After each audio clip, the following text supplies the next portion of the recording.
What's going on, guys? Jesse Haynes here with cardlines.com, and I'm back for week 11 of the Card Quest, where I'm on a quest to show you that sports card investing is a viable form of investing.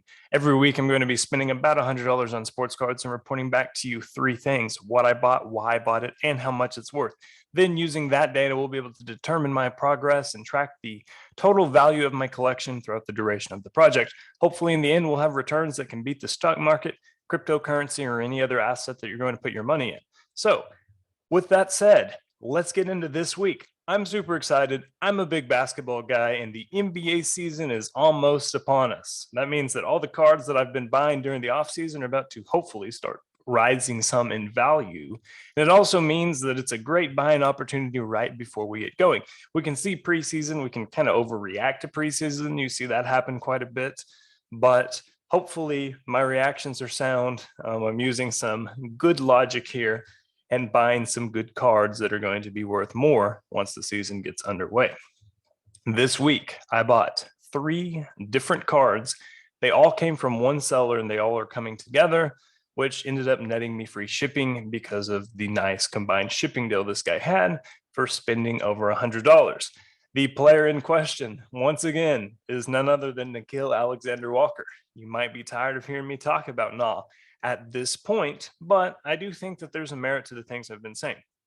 He had an incredible year last year in his few games where he got to start.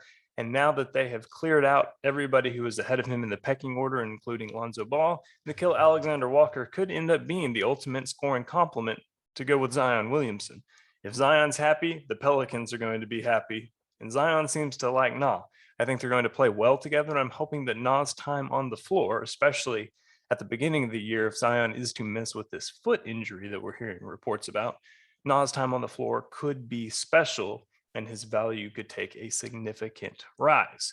So that said, I spent $127 total on three different Nickeil Alexander-Walker cards.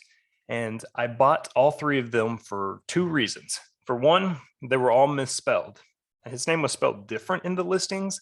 It was not spelled correctly in any of the listings. Also, they were coming from overseas. They're coming from Asia. So they sold at like 8 o'clock in the morning. 7:45 to 8 is when all these auctions ended. And just based on that alone, I was able to pick them up for significantly less than the current comps. And I think the prices are going to see an uptick just once the season starts and Nickeil has some pretty good games. After all, in their second preseason game, he scored 19 points in just 25 minutes. So that was a pretty solid start to hopefully validating the things that I've been saying about him. In case you're interested in reading my stories about how much money you can save by buying misspelled listings or listings that end in bad times, we've linked those in the comments below, so be sure to check them out. But now let's talk about the cards that I actually bought.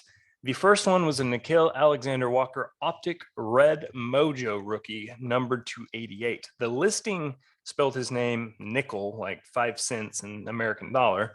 And I had to message the guy to even figure out that the card was numbered to 88. Looking at the pictures, I thought it was, but the listing itself did not mention that. So I had to send him a message and say, hey, man, is this card numbered? And he said, yes. So I started looking at his other auctions, and then he had two other Nickeil Alexander-Walker cards ending within like 10 minutes. And both of them were spelled wrong too. His name, just for the record, is Nickeil. And the other two spelled it Nickeill. There was two L's at the end, which throws off the algorithm if you're searching for it spelled correctly and allows me to find it while not a whole lot of other people did. So those other two cards, which we will show here, is a Nickeil Alexander-Walker Donruss rookie. It's a blue infinite auto, numbered to 35. I paid $47 for it. Recent comps are about $100. And the last one was a Nickeil Alexander-Walker Mosaic Red Fusion rookie autograph SP. I bought that one for $55, and the recent comps are at $70 on that. I think once he starts playing, if he puts up some good games and looks like he can average that 17 to 18 points pretty sustainably, Nickeil could see an even further rise in his value. If you remember back to week 3 or 4, we bought a lot of Nickeil Alexander-Walker and a lot of Shai Gilgeous-Alexander. So both of those young men are going to hopefully have some great seasons and see their value soar when the NBA season starts. That brings us to our progress. I'm not going to talk through the individual line item list of everything that we have, but if you want to check that out, hop over to the blog at cardlines.com or click on the link in the comments below to see individually what I've bought, what I've sold, and what I'm holding. Let's just talk about the numbers. The total value I have spent is $1,150. My total held comps is $1,696. Total sold is $609. That brings the total value, adding the held to the sold, to $2,305. That brings my profit total to $1,154. Since I've spent $1,150, I have essentially doubled my money in 11 weeks.